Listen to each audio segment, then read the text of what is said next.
अस्सलाम वालेकुम, मैं हूं रेहान तारिक और आप देख रहे हैं 10 आंख। निज़ाम इंसाफ के लातादाद बुलावों को ठोकर मारने वाले इमरान खान बिलाखिर आज तौहीन अदालत और गिरफ्तारी के खौफ से अपनी महफूज पनाहगाह ज़मान पार्क से बाहर तो निकले हैं। अदालत पहुंचने के लिए रखते सफर भी बांधा, मगर ताहाल अदालत नहीं पहुंच सके। ताम पेशी से कबल सोशल मीडिया पर इमरान खान की गिरफ्तारी से मुताल्लिक खबरें फीड कराई गई। कारकुनान जो रीगल चौक पहुंचे उन्हें हिदायत की गई कि वो लाहौर हाई कोर्ट जाए। जमान पार्क में भी मजमा इकट्ठा किया गया, जिसके बाद एक तवील काफिले के बीच इमरान खान अदालत के अहाते में पहुंचे। रिपोर्टेडली अभी भी वो अदालत के अहाते में मौजूद हैं। जस्टिस बाकिर नशवी की अदालत में 2 रुकनी बेंच ने समाअत का आगाज कर दिया है और सिक्योरिटी पर मामूर जो एसपी सिक्योरिटी है उनको कहा गया है कि इमरान खान अगर अदालत के अहाते में मौजूद है तो अदालत क्यों नहीं आए। 5 मिनट का वक्त दिया जाता है, उनको अदालत में पेश करें। लाहौर हाई कोर्ट में इमरान खान की पेशी एक जलसे का माहौल पेश कर रही है, जिससे बिलाशुबा यह तासुर मजीद गहरा हो रहा है कि इमरान खान क्राउड के जरिए अदालत पर असरअंदाज होने की भरपूर कोशिश कर रहे हैं। वो अदालतों को यह बावर कराने की कोशिश कर रहे हैं कि वो एक पॉपुलर लीडर है। अगर उनकी मंशा के मुताबिक फैसला ना किया गया तो वो निज़ाम इंसाफ समेत मुल्क की ईंट से ईंट बजा देंगे। ये खबर आज कहां से चलवाई गई कि जो विफाकी तहकीकाती इदारा है FIA, उसने इमरान खान को गिरफ्तार करने का प्लान कर लिया है। मनसूबाबंदी मुकम्मल हो गई है। इसका मकसूद सिर्फ और सिर्फ कारकुनान को इकट्ठा करना था, उनको मोबिलाइज करना था कि पहुंचो इमरान खान की खातिर। इमरान खान हमारी रेड लाइन है। और फिर हमने देखा कि जो 2 बजे का वक्त दिया गया था वो भी बढ़ते बढ़ते बढ़ते अब 7 बजे से जायद का वक्त हो चुका है, लेकिन इमरान खान अभी भी अहाता अदालत नहीं पहुंचे हैं। जस्टिस बाकिर नशवी की कोर्ट में पहुंचना है, उसके बाद जस्टिस तारिक सलीम शेख की अदालत में पहुंचना है, लेकिन अभी तक बाहर तो मौजूद हैं, लेकिन उज़्र पेश किया जा रहा है। क्या उज़्र पेश किया जा रहा है? कैसे अदालती अमले को यह कहा जा रहा है कि आप यहां आइए और इमरान खान की हाजिरी इमरान खान की गाड़ी में लगवा लीजिए। जो आना चाहो 1000 रस्ते, ना आना चाहो तो उज़्र लाखों। किबला शाह महमूद कुरैशी साहब जो उज़्र पेश कर रहे हैं कि इमरान खान गाड़ी में मौजूद है, लेकिन कारकुनान की तादाद हजारों में है, इसलिए तिल धरने की जगह नहीं है। इमरान खान गाड़ी से उतरकर अहाता अदालत में नहीं पहुंच सकते हैं, कोर्ट रूम में नहीं जा सकते हैं। शाह महमूद कुरैशी साहब ये उज़्र पेश कर रहे हैं। अब सवालात तो बड़े सादा से हैं कि कारकुनान को सैकड़ों की तादाद में इकट्ठा किसने किया, ये कॉल किसने दी? क्या आप अदालत पेशी के लिए जा रहे थे या अदालत पर धावा बोलने के लिए जा रहे थे? क्या आप अदालत के रूबरू पेश होने के लिए जा रहे थे या अदालत को अंडर प्रेशर करने के लिए जा रहे थे? अभी खबर पहुंच रही है कि जस्टिस बाकिर नशवी की कोर्ट में जो एसपी सिक्योरिटी को हुक्म दिया गया कि इमरान खान को लाके प्रोड्यूस करे, तो इमरान खान साहब अब उसके लिए चल निकले हैं। लेकिन दरियसना पार्लियामान के फ्लोर पर आज जो डिफेंस मिनिस्टर ख्वाजा आसिफ साहब, उन्होंने इस सारे मामले पे कैसे रिस्पॉन्ड किया है, जरा वो भी आपको दिखाते हैं। आज सुना है कि अदालत में फाइनली वो वहाँ पे पहुँच गया है। सिक्योरिटी और व्हील चेयर और ये ड्रामा और वो ड्रामा और सारी शोबदाबाजी जो है वो वहाँ पे हो रही है। और साथ जमानत कबल अज़ गिरफ्तारी के केस में वहाँ पे पेश हो रहा है और साथ जेल भरो तहरीक चला रहा है। सर आप अंदाज़ा लगाएं, मैं इस हाउस को गवाह बना के कहता हूँ, आप बुध का इंतज़ार करें। तुम देखो इन्होंने होंदा की है, बुध का इंतजार करें। ये जो यहाँ पे पार्टियां बैठी हुई हैं, ये इन्होंने जेलें काटी हुई हैं। गुज़श्ता समाअत पर लाहौर हाई कोर्ट ने आज दोपहर 2 बजे तक इमरान खान को पेश होने की मोहलत दी थी। आज समाअत के आगाज पर इमरान खान लाहौर हाई कोर्ट की मोहलत के बावजूद मुकर्ररा वक्त तक अदालत में पेश नहीं हुए, जिस पर जस्टिस तारिक सलीम शेख ने रिमार्क्स दिए कि 2 बजे के लिए केस मुकर्रर था। वकील इंतजार पर जोता ने कहा कि इमरान खान के वकील ख्वाजा तारिक रहीम रास्ते में आ रहे हैं, शायद रश में फंस गए हैं, कुछ देर में वकील पहुंच जाएंगे, जिस पर अदालत ने समाअत में वक्फा कर दिया। वक्फे के बाद समाअत का आगाज हुआ तो ख्वाजा तारिक रहीम ने मौक़िफ़ अपनाया कि अदालती हुक्म के मुताबिक IG के पास गए हैं। हमें कहा गया है कि मॉल रोड पेशी के मौके पर ट्रैफिक फ्री होगा। हाई कोर्ट के अंदर की सिक्योरिटी के लिए हमें रजिस्ट्रार से राब्ता करने का कहा गया। रजिस्ट्रार ऑफिस ने मस्जिद गेट से एंट्री की दरखास्त को मुस्तरद कर दिया। ख्वाजा तारिक रहीम ने कहा कि रीगल से आगे इस वक्त मुसलसल ट्रैफिक जाम है। इमरान खान मीडिया में खुद कह चुके हैं कि वो हाई कोर्ट जाएंगे, लेकिन हालात ऐसे हैं कि सिक्योरिटी के मसाइल हैं। मॉल रोड ट्रैफिक फ्री मिले तो हम इमरान खान को कल पेश कर देते हैं। जस्टिस तारिक सलीम शेख ने कहा कि कानून के सामने सब बराबर है। अदालत ने रिमार्क्स दिए कि जहां से आम आदमी आता है वहीं से सब आए। जस्टिस तारिक सलीम शेख ने दरखास्त पर समाअत के दौरान रिमार्क्स दिए कि हम इमरान खान को तौहीन अदालत का नोटिस जारी कर देते हैं, वो ठीक होकर 3 हफ्ते में जवाब जमा करा दें। जिस पर वकील इमरान खान ख्वाजा तारिक रहीम ने कहा कि तौहीन अदालत बनती नहीं। जस्टिस तारिक सलीम शेख ने रिमार्क्स दिए कि आप शो कॉज का जवाब दें, अगर अदालत मुतमईन हुई तो फिर हम निपटा देंगे। वकील इमरान खान ख्वाजा तारिक रहीम ने कहा कि अदालत ऐसा ना करे, हम इमरान खान को पेश करने के लिए तैयार हैं। जस्टिस तारिक सलीम शेख ने रिमार्क्स दिए कि खान साहब जब ठीक हो जाए उस वक्त ले आए। वकील इमरान खान ख्वाजा तारिक रहीम ने कहा कि हम 5 बजे तक इमरान खान को पेश कर देते हैं, अदालत हमें मोहलत फराहम करे। जस्टिस तारिक सलीम शेख ने रिमार्क्स दिए कि आप कानून का मजाक बना रहे हैं, जैसे मैंने आपको अकोमोडेट किया है ऐसा नहीं होता। इमरान खान लीडर और रोल मॉडल हैं। दूसरी जानिब इमरान खान ने थाना संजानी इस्लामाबाद में दर्ज मुकदमे में दोबारा हिफाजती जमानत लाहौर हाई कर दी। इमरान खान ने अजहर सिद्दीक एडवोकेट के जरिए हिफाजती जमानत दायर की। दरखास्त गुजार के मुताबिक इमरान खान के खिलाफ इस थाने में दहशतगर्दी एक्ट के तहत मुकदमा दर्ज किया गया है। दरखास्त गुजार पर वजीराबाद में कातिलाना हमला हुआ। इस्तदा की गई कि इमरान खान की 15 रोज की हिफाजती जमानत मंजूर की जाए ताकि वो मुतल्लिका अदालत में पेश हो सकें। इमरान खान की हिफाजती जमानत की दरखास्त समाअत के लिए मुकर्रर कर ली गई। जस्टिस अली बाकिर नजवी की सरबराही में 2 रुकनी बेंच अब इसके ऊपर समाअत कर रहा है। इमरान खान इस वक्त कोर्ट रूम को अहाते में मौजूद हैं। उनको पेश किया जाना था। 5 मिनट का वक्त जस्टिस बाकिर नजवी की जानिब से दिया गया था। पहले जस्टिस बाकिर नजवी की कोर्ट है, उसके बाद जस्टिस तारिक सलीम शेख की कोर्ट में इमरान खान साहब को पेश होना है। लेकिन जिस तरह का माहौल आज बनाया गया, अब ये खबर कहाँ से आई कि इमरान खान को गिरफ्तार किया जाना है? ये खबर वाकई वफाकी हुकूमत के सर्कल से चली, FIA की तरफ से आई, या ये फीड की गई? क्योंकि आजकल खबरें फीड की जाती हैं, माहौल बनाया जाता है, और इस माहौल के तहत जैसे इमरान खान को भेजा गया, ये वही चेयरमैन तहरीक इंसाफ हैं, वही अमीर रियासत मदीना है जो कहते हैं कि इंसाफ शुरू होगा मुझसे, फिर मेरे वजीरों से, फिर मेरे मुशीरों से। और आज जिस अंदाज में ये कोर्ट की तरफ जा रहे हैं, लगता है अदालत नहीं जा रहे बल्कि अदालत फतह करने के लिए जा रहे हैं। अदालत में कोई ऐसे जंग हो रही है जहां पाकिस्तान तहरीक इंसाफ के मुखालिफिन मौजूद हैं, कोई लड़ाई झगड़ा है, कोई दंगा फसाद है। जिस तरह का माहौल, जिस तरह का एनवायरनमेंट क्रिएट किया गया है, इस सारे मामले पर बात करेंगे। इस वक्त पाकिस्तान पीपल्स पार्टी के मरकजी रहनुमा और मशीर वजीर आजम कमर जमान कायरा साहब भी हमारे ऑनलाइन पर मौजूद है। अस्सलाम वालेकुम कायरा साहब, बहुत बहुत शुक्रिया आपके वक्त के लिए। कायरा साहब, सबसे पहले तो बड़ा सादा सा सवाल है, FIA जराए से खबर सामने आई कि इमरान खान को गिरफ्तार करने का प्लान कर लिया गया है। ममनुआ फंडिंग केस और साइफर मामले पर इमरान खान को गिरफ्तार किया जाएगा। क्या वफाकी हुकूमत ने यह फैसला किया इमरान खान को गिरफ्तार करना है? मेरे इल्म में नहीं है जी, ये तो अब बेहतर होगा कि इंटीरियर मिनिस्ट्री से किसी से पूछेंगे या पुलिस के जराये से पूछेंगे। मेरे इल्म में नहीं है कि उनके खिलाफ कोई ऐसा कोई कार्रवाई करने का कोई इरादा या फैसला हुआ है। बिल्कुल ठीक है। अच्छा, अब ये तासुर है कि इमरान खान को क्योंकि लाहौर हाई कोर्ट में पेश होना था, तो शायद ये खबर चलवाई गई होगी इसलिए कि कारकुनान को सड़कों पर लाया जाए और बताया जाए कि इमरान खान को गिरफ्तारी का डर है, खदशा है, इसलिए आप फौरी तौर पे पहुंचे। और आज जो कुछ देखने को मिला, मतलब इमरान खान जो है वो प्रिटेंड यही कर रहे हैं कि वो चाहते हैं अदालत पेश हो जाए, लेकिन चाह कर भी जिस तरह से कारकुनान की तादाद है पेश हो नहीं पा रहे। देखिए, गुजारिश ये है कि ना जज साहबान की आंखों पर पट्टी बंदी है, न कौम की न मीडिया की। आप भी देख रहे हैं, हम भी देख रहे हैं, जज साहबान भी देख रहे हैं, सब अपनी अपनी मसलहतों का शिकार है।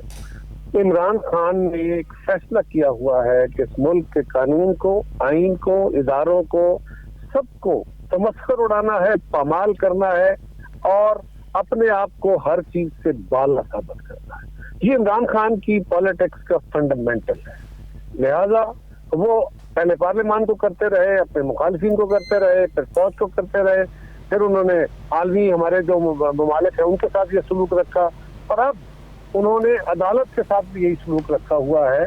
अदालत बार बार उनको वक्त दे रही है, कभी इस मुल्क के आम शहरी के लिए, इंतहाई मुअज़्ज़ज़ लोगों के लिए भी अदालतें कभी इस तरह खुली है।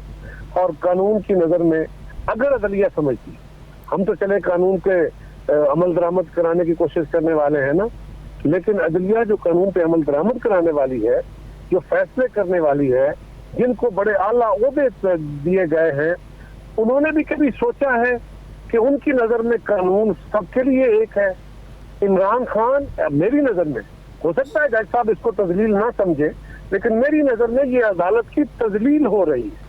कायरा साहब, एक सादा सा सवाल मेरा आपसे भी है, जैसे आपने कानून की अमलदारी की बात की, तो इमरान खान की जमानत मुस्तरद होती है, खारिज होती है, तो कानून तो उस वक्त भी हरकत में नहीं आता। एक आम शख्स की तो फौरी तौर पे गिरफ्तारी हो जाती है, उसको तो इतनी मोहलत नहीं मिलती कि जाके हिफाजती जमानत ले ले, तो हुकूमत इमरान खान को गिरफ्तार क्यों नहीं करती? ये बात दुरुस्त है।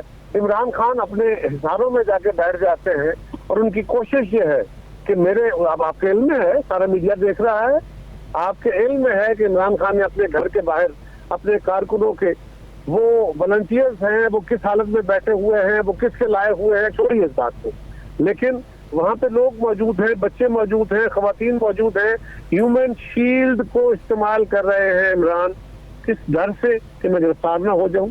एक तरफ जेल भर तहरीक चलाने जा रहे हैं, दूसरी तरफ क्या सूरत हाल है। लेकिन मैं तो ये कह रहा हूं कि वो एग्जीक्यूटिव हो, पुलिस हो या कोई और, पुलिस को तो ये खतरा हो सकता है कि जी रेजिस्टेंस हो जाएगी अगर खुदा न खास्ता कोई भी अनटूवर्ड वाकया पेश आ गया। लेकिन आप भी बड़ा आसानी से तबसरा कर सकते हैं, सवाल कर सकते हैं, मैं भी बड़ा आसानी से क्रिटिसाइज कर सकता हूँ। लेकिन अदालतों को चाहिए कि वो इंसाफ के तहत फैसला करें, जुर्रत से फैसला करें। पुलिस को हाई हैंडेडनेस नहीं करनी चाहिए। क्या आप समझते हैं कि ऐसे हालात पुलिस बगैर ताकत का इस्तेमाल किए गिरफ्तारी कर पाएगी? और अगर ऐसा हुआ तो फिर क्या होगा? फिर सूरत हाल इतनी खराब तो ये समझ लिया जाए ना कि इन हालात में तो हुकूमत या मतलब जाहिर है पुलिस भी इदारा है, वो मुतहम्मिल नहीं हो सकती इमरान खान को गिरफ्तार करने की। सकती है पुलिस इमरान खान को गिरफ्तार करने की मुतहम्मिल हो सकती है, लेकिन सवाल यह है कि अगर पुलिस ये काम करती है, अगर कानून को ये मतलूब है और पुलिस जाती है और वहां आगे लोगों से हाथापाई हो जाती है और पुलिस को यूज ऑफ फोर्स करना पड़ता है, को लाठी चार्ज, को आंसू गैस, तो फिर आपका और मेरा सवाल मुख्तलिफ होगा। अदालत फिर उसी पुलिस वाले की वर्दी उतार रही होगी खड़े हुए, किसी और को नहीं पूछेगी, इमरान खान को नहीं पूछेगी, बल्कि उस पुलिस वाले बेचारे की वर्दी उतार रही होगी, उसकी तस्वीर होगी अदालत के अंदर। ठीक, कायरा साहब, इसी माहौल में आज सदर मुमलिकत ने इलेक्शंस की तारीख भी दे दी है कि 9 अप्रैल को दोनों सूबों के अंदर इंतखाबात होंगे। अब उसमें एक रिस्पांस तो इलेक्शन कमीशन का है, वो कहते हैं जब हमारे पास कोई रिटर्न में कोई ऐसा कोई लेटर पहुंचेगा तो हम उसको रिस्पॉन्ड करेंगे इन अ फॉर्मल मैनर। लेकिन हुकूमत ये कह रही है कि सदर ने आईनी इख्तियारात से तजावुज़ किया है, तो आप कोई सदर मुमलिकत के खिलाफ भी कोई कार्रवाई इनिशिएट करने का इरादा रखते हैं? मेरी नजर में तजावुज़ नहीं है, इंटेंशनली वायलेशन ऑफ कॉन्स्टिट्यूशन, ये नियतन है, इरादतन है, और ये वो इरादा है जो इमरान खान के हुक्म से हुआ है। जिस तरह इमरान खान के हुक्म पे कासिम सूरी दी देन डिप्टी जो थे स्पीकर, उन्होंने एक इंतहाई खौफनाक फैसला दिया और आइन को उड़ा के रख दिया, और अदालत ने उनके लिए ये नरमी रखी कि उनको उनके बारे में कुछ सजा देने का फैसला नहीं दिया, लेकिन वो फैसला भी इमरान खान के हुक्म पे हुआ, और उस फैसले के इमीडिएटली बाद इमरान खान साहब ने मिनटों में असेंबली डिसॉल्व की और सदर ने उसके हुक्म को तामील कर दी। इसी तरह का हुक्म आज सदर को मिला है, वरना ये कतन इख्तियार नहीं था, ये इख्तियार नहीं था सदर का। देखिए ना पाकिस्तानी आईनी स्ट्रक्चर क्या है, आईनी स्ट्रक्चर क्या है। नहीं तो कायरा साहब, आप ये कहते हैं कि सदर मुमलिकत के इस इक़दाम पर आर्टिकल 6 लगना चाहिए? जी मैं ये नहीं कह रहा, मैं ये कह रहा हूँ कि सदर ने जो कुछ किया वो उनकी अपनी तजलील का बायस भी बनेगा, क्योंकि ये इम्प्लीमेंटेबल आर्डर नहीं है। पाकिस्तान में जो आईनी ढांचा है जिसके तहत ये मुल्क चलना है, उस ढांचे के तहत के मरकज के इख्तियारात अपनी जगह हैं, सूबों की अपनी जगह हैं।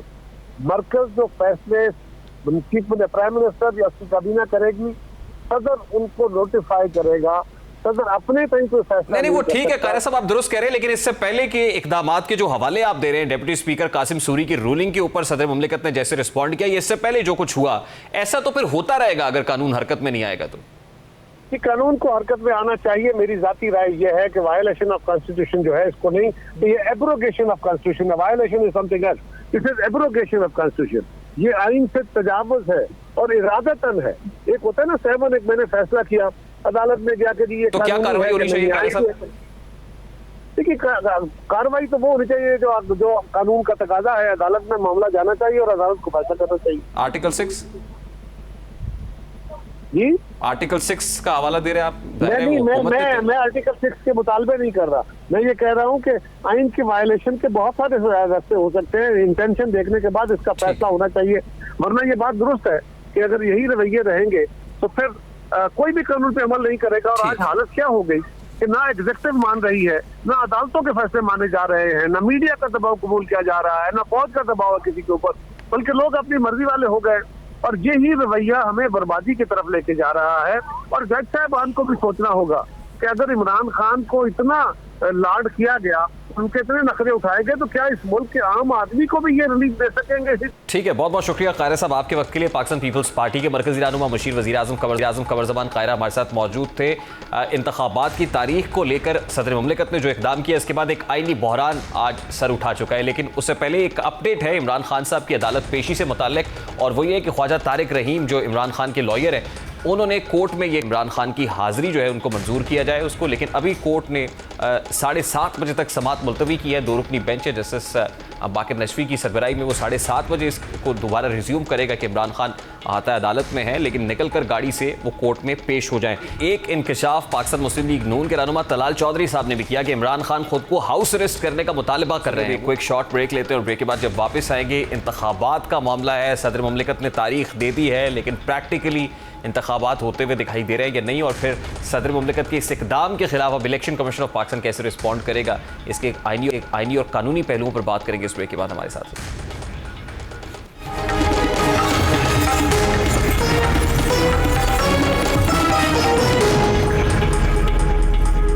Welcome back. पाकिस्तान में शायद आइन से ज्यादा मजलूम कोई नहीं होगा। इतनी बार टूटा है कि जोड़कर पढ़ा जाए तो कुछ समझ नहीं आता। जिसका जी चाहे अपने मतलब की बात निकालकर दूसरे पर आर्टिकल 6 का फतवा लगा देता है। महसूस होता है कि तमाम आईनी इदारों के पास आइन है, इसीलिए अवाम अपना वर्जन अपना कंफ्यूज्ड है कि सदर साहब के पास आइन की जो कॉपी है इस पर कुछ और लिखा है, इलेक्शन कमीशन के पास जो कॉपी है इस पर शायद कुछ और लिखा है। ऐसी ही कुछ कॉपीज हुकूमत और अपोजिशन के पास भी मौजूद है। इसीलिए सदर साहब आइन के मुताबिक इलेक्शन कमीशन को खत लिखते हैं तो इलेक्शन कमीशन से आइन के मुताबिक निकार आ जाता है।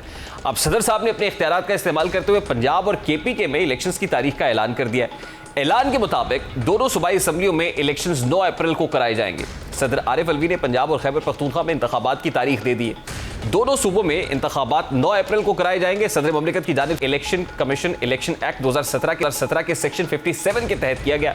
सदर साहब की जानिब से नोटिफिकेशन में कहा गया कि दोनों गवर्नर्स इलेक्शंस की तारीख देने की आईनी जिम्मेदारी पूरी नहीं कर रहे। आइन के तहत आइन के तहफ़्फ़ुज़ और दिफा का हल्फिया है। किसी भी अदालती फोरम की जानिब से कोई हुक्म इम्तना नहीं है। सेक्शन 57(1) के तहत सदर इख्तियारात के इस्तेमाल में कोई रुकावट नहीं है और इलेक्शन कमीशन एक्ट के सेक्शन 57(2) के तहत इलेक्शन शेड्यूल जारी किया जाए। आइन और कानून 90 दिन से ज़ायद की ताख़ीर की इजाज़त नहीं देता। सदर की जानिब से इलेक्शन कमीशन और गवर्नर पर तनकीद करते हुए कहना था कि दोनों आईनी दफातर पहले आप की तरह गेंद एक दूसरे के कोर्ट में डाल रहे हैं। आइन की खिलाफ वर्जी से बचने के लिए इलेक्शंस की तारीख देना आईनी फ़र्ज समझता हूँ। अब सवाल यह है कि क्या सदर मुमलिकत के पास इलेक्शंस की तारीख देने का आईनी इख्तियार है? इस बारे में हुकूमत का मौक़िफ़ क्या है? हुकूमत हवाले से क्या कह रहे हैं वो आपके सामने रखता है। अगर यहाँ इलेक्शन असेंबली तहलील होती है तो वो इलेक्शन की डेट जो है हो सकता है, मैं आइन का वो, लेकिन सूबाई में उसका क्या रोल है? वो PTI के एक वर्कर की हैसियत से काम कर रहा है, उसको अपने ओहदे की इज्जत का पास भी नहीं है। जो औकात वो इस बड़े ओहदों पे लोग जाते हैं तो उनको उनमें खुद भी बढ़ाई आ जाती है। ये शख्स जो है अपनी इज्जत भी जो है उसमें भी उसकी भी तहकीर कर रहा है और साथ साथ उस ओहदे की भी तहकीर कर रहा है जिसमें वो इस वक्त फायज है। इस पर वफाकी वज़ीर इत्तलात मरियम औरंगजेब की जानिब से भी रद्द-ए-अमल आया। उनका कहना था कि ऐवान सदर ऐवान साजिश बन चुका है। आइन को ठोकर मारी तो आरिफ अलवी सदर नहीं रहेंगे और आरिफ अलवी ने आइन शिकनी की तो आर्टिकल 6 का सामना करना होगा। लिहाजा आरिफ अलवी सदर बने, इमरान खान की कठपुतली ना बने। लेकिन आज सदर साहब के फैसले के पीछे आइन व कानून से ज्यादा इस दबाव का असर है जो तहरीक इंसाफ की जानिब से उन पर डाला जा रहा था। तहरीक इंसाफ एक तरफ तो इलेक्शन के हुसूल के लिए अदालतों के दरवाजे खटखटा रही थी तो दूसरी जानिब सदर मुमलिकत को आइन का हवाला देकर ब्लैकमेल किया जा रहा था। शेख रशीद साहब ने बाकायदा सदर मुमलिकत को यह धमकी दी कि अगर पीर के रोज तक आप इलेक्शंस अनाउंस नहीं करते, तारीख नहीं देते तो फिर आप इस्तीफा दे दें। अलवी को कहता हूं कि मंडे के दिन इलेक्शन की तारीख दे वरना इस्तीफा दे। जो ये सियासी तौर पर बक बक करें, टैं करें, टैं फिश करें, वो आप डेट दे दें अलवी साहब, बाकी देखते हैं सुप्रीम कोर्ट में क्या होती है।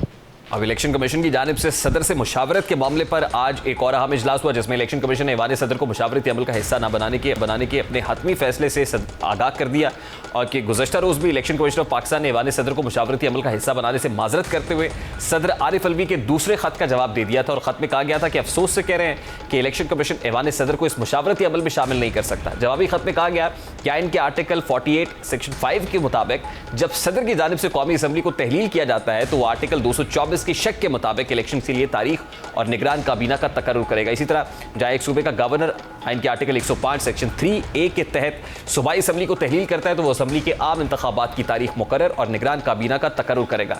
खत में सदर की जानिब से इस्तेमाल की जाने वाली जबान पर भी एतराज किया गया। समझ से बालातर है कि आइन में इलेक्शन की तारीख देना जिम्मेदारी है, गवर्नर कह रहे हैं कि इलेक्शन कमीशन की जिम्मेदारी है, इलेक्शन कमीशन कह रहा है कि गवर्नर की जिम्मेदारी है।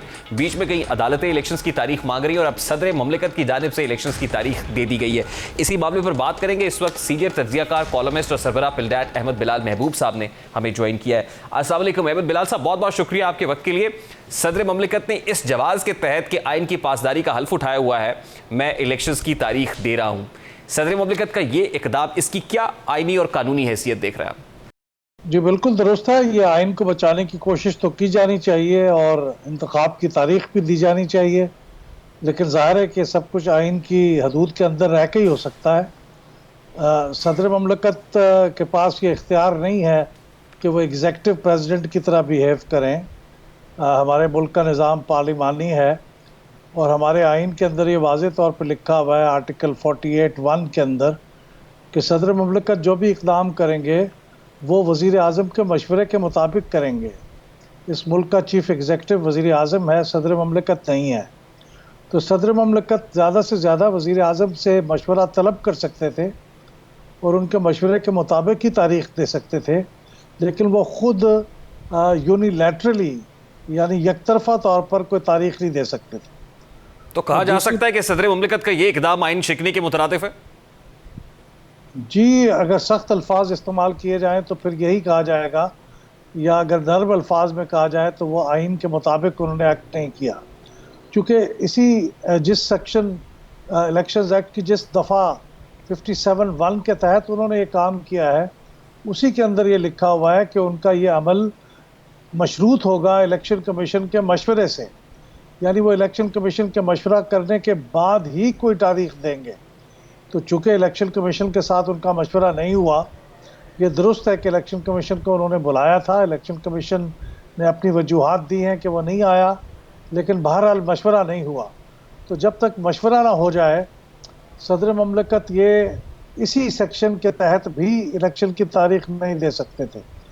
और दूसरी बात जो है वो पहले मैंने अर्ज़ कर दी कि वो वज़ीर आज़म के एडवाइस के पाबंद हैं, उसके बगैर वो नहीं कर सकते थे। ये तो बिल्कुल यूनिवर्सल, जैसे कहते हैं यूनिलैटरल डिक्लेरेशन ऑफ इंडिपेंडेंस। बिल्कुल ठीक, यानी सदर के पास कोई एग्जेक्टिव पावर्स तो नहीं है कि वो एक्सरसाइज करे और फिर ये मुसल्लत कर दे कि भी ये तारीख है, इस पे इलेक्शंस होंगे। क्योंकि इलेक्शन एक्ट 2017 के सेक्शन 57 को जो रेफर किया जा रहा है, उसमें भी वाज़े तौर पे जैसे आपने कहा in consultation with election commission of Pakistan लिखा हुआ है। अब उसमें कोई मुशावरत नहीं हुई। इलेक्शंस कराना इलेक्शन कमीशन ऑफ पाकिस्तान का काम है, अब आइनी तौर पर दायरा इख्तियार भी उनका है। सूबों के अंदर ख़ासतौर पे जब आर्टिकल 105 के हवाले से बात की जाती है तो गवर्नर्स ने तारीख देनी है, वहाँ से कोई ऐसी बात सामने नहीं आई, तो मुशावरत हो नहीं रही है। ये फैसला सामने आ गया है। अब आइनी तौर पर क्या बहरान सर उठाता हुआ देख रहे हैं आप? जी यकीनन ये आइनी बहरान है, क्योंकि सदर ममलकत अगर कोई ऐसा इकदाम उठा लें जो आइन के ख़िलाफ़ हो, तो फिर ज़ाहिर है आइन की दफ़ा और आइन का जो तकद्दुस है उसका कौन ज़िम्मेदार होगा। तो इससे एक बहरान पैदा हो गया है और उसके नतीजे में मामलात अल्टीमेटली सुप्रीम कोर्ट की तरफ जाएंगे।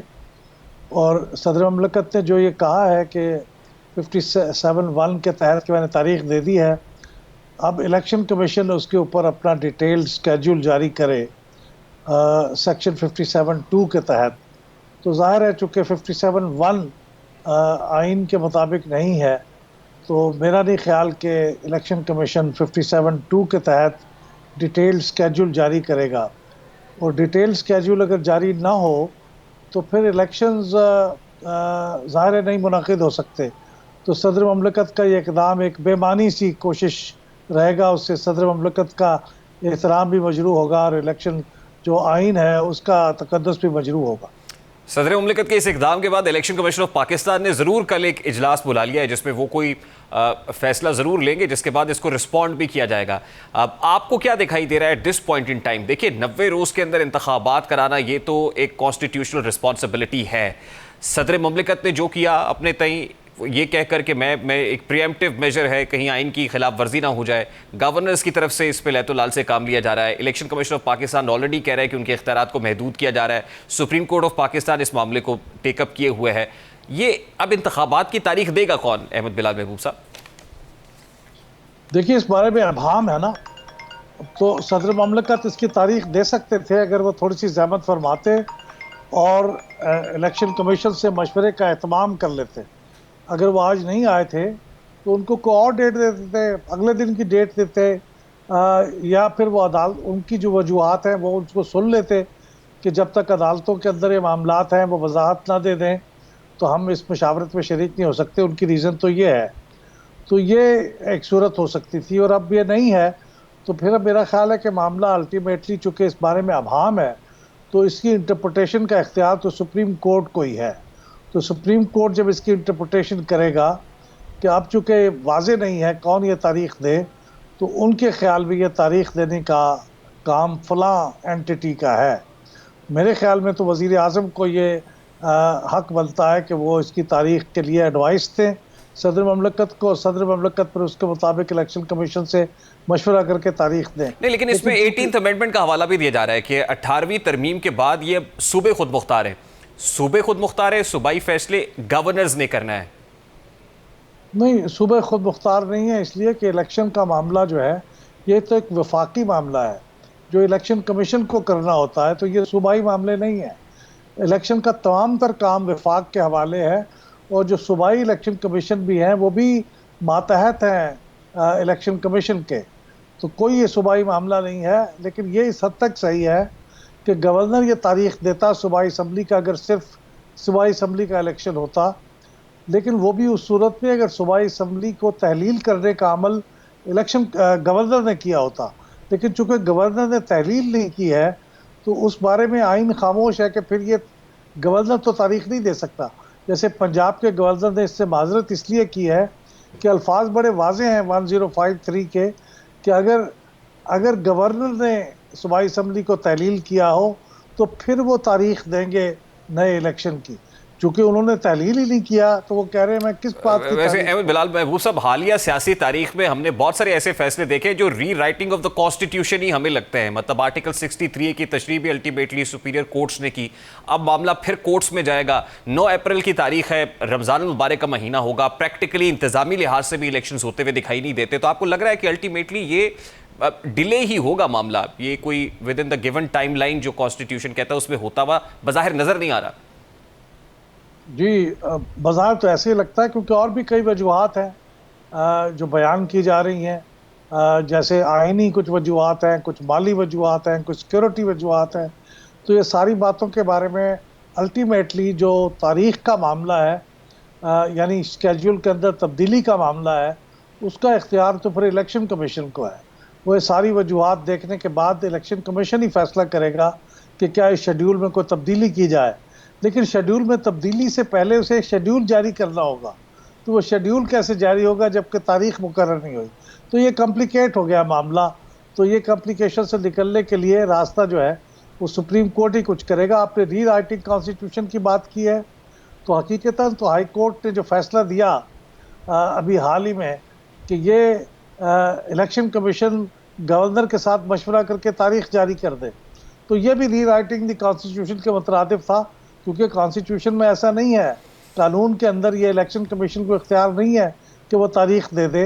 तो हाई कोर्ट का उनसे ये कहना री राइटिंग द कॉन्स्टिट्यूशन के मुतरादिफ था, इसीलिए उसके ऊपर अमल भी नहीं हुआ। ठीक, अहमद बिलाल साहब, लास्टली एंड वेरी क्विकली, सदर ममलिकत की जानिब से जो इकदाम किया गया है, इससे पहले हमने देखा है गुज़श्ता 3-3.5 साल के अंदर वो लॉ ऑफिसर्स की तैनाती हो, जस्टिस काजी फाइज ईसा रेफरेंस हो, वो असम्बलियों की तहलील का मामला हो, डिप्टी स्पीकर कासिम सूरी की उस एडवाइस के ऊपर, वो जिस तरह से उनकी उस रूलिंग के ऊपर, फिर उसके बाद हमने देखा सदर ममलिकत ने वज़ीर आज़म से हल्फ नहीं लिया। ऐसे बहुत सारे मामलात हैं। खुद ऑर्डिनेंसेस, तकरीबन 78 ऑर्डिनेंसेस अपने टेन्योर में उन्होंने जारी कर दिए। एक दिन में 20 ऑर्डिनेंस जारी करने का रिकॉर्ड भी सदर ममलिकत के पास है।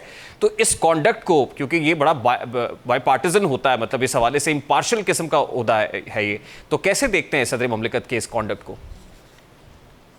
देखिए, थ्योरेटिकली तो ये एक नॉन पार्टिजन ओहदा है और सदर ममलकत को आप पार्टिजन एक्ट नहीं करना चाहिए। लेकिन हकीकत यह है कि सदर ममलकत एक सियासी पार्टी का नॉमिनेटेड कैंडिडेट होता है। सदर ममलकत के लिए पार्टी की हमायत से ही मुंतखब हुआ होता है और वो पार्टी की तरफ ही देखता है अपने आप को कायम रखने के लिए। तो पार्टी उनको जो कहेगी और पार्टी का जो सरबराह उन्हें कहेगा, हमने माजी में भी यही देखा है, सदर ममलकत उसी पे अमल करते रहे हैं। बहुत कम सदूर ऐसे हैं जिन्होंने अपने आप को नॉन पार्टिजन रखने की कोशिश की है कामयाब। मौजूदा सदर ममलकत ने तो कभी ये कोशिश भी नहीं की, पर वो बिल्कुल क्लियरली पार्टिजान है और वो अपनी पार्टी के सरबराह के कहने के मुताबिक ही अमल करते हैं, और शायद मेरे ख्याल में रियलिस्टिकली स्पीकिंग यही है जो वो कर सकते हैं। ठीक है, बहुत बहुत शुक्रिया अहमद बिलाल महबूब साहब आपके वक्त के लिए। सरबराह पिल्डाट अहमद बिलाल महबूब हमारे साथ मौजूद थे। Let's take a very quick short break, और ब्रेक के बाद जब वापस आएंगे IMF से पाकिस्तान के लिए, पाकिस्तान के गरीब आवाम के लिए एक अच्छी खबर है, वो क्या है शेयर करेंगे इस ब्रेक के बाद हमारे साथ।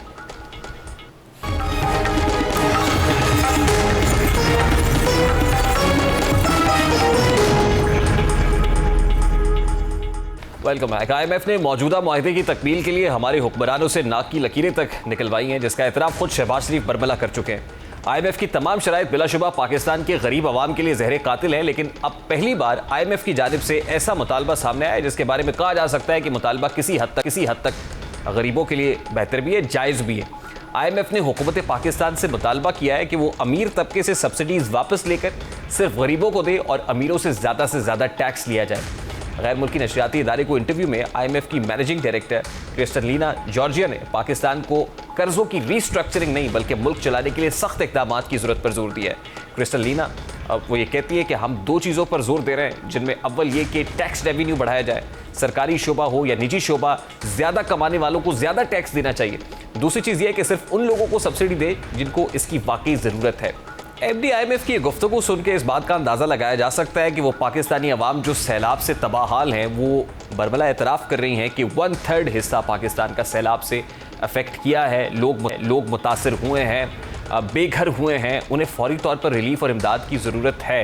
लेकिन साथ ही साथ वो ये मुतालबा मुल्क की अशराफिया से कर रही हैं कि आप जो ऐशो इशरत है अगर उसको कुर्बान कर दें उन लोगों के लिए जिनको इस वक्त आपकी ज़रूरत है, तो ये बहुत बेहतर होगा। और फिर वो पाकिस्तानी हुक्काम से भी ये मुतालबा करती हुई दिखाई देती हैं कि जो मराहत याफ्ता तबका है या प्रिविलेज्ड क्लास है, उसको टैक्स नेट में ना सिर्फ लाया जाए बल्कि उनकी सब्सिडीज़ को भी ख़त्म किया जाए, और अल्टीमेटली उसका जो फ्रूट है वो एक कॉमनर अंडर प्रिविलेज्ड क्लास तक को पहुँचाया जाए। लगता ये है कि असल रुकावट ही ये है कि जो मुल्क की अशराफिया है, जो प्रिविलेज क्लास है, वो अपने हिस्से को छोड़ने के लिए तैयार नहीं है। अगर वो अपना हिस्सा छोड़ दे, कुर्बानी दे उन लोगों के लिए जिनको इसकी ज़रूरत है, तो शायद ना सिर्फ ये मुल्क की इकॉनमी के लिए बहुत बेहतर होगा बल्कि हम अक़वाम आलम को भी कन्विंस कर पाएंगे, कायल कर पाएंगे कि हम लोगों ने वो ज़रूरी इक़दामात कर लिए हैं जिसका आप हमसे मुतालबा करते हैं या तकाज़ा करते हैं। और ये वो ज़रूरी इक़दामात है, अगर IMF मांग रहा है तो इससे हमारी इकॉनमी के अंदर भी फिस्कल डिसिप्लिन आएगा, और अगर इससे गरीब आदमी का भला होता है तो इसको मानने में कोई अमर माने नहीं होना चाहिए। प्रोग्राम का वक्त अपने इख्तिताम को पहुँचा है। आपसे मुलाकात होगी इंशाअल्लाह कल। ख्याल, अल्लाह हाफ़िज़।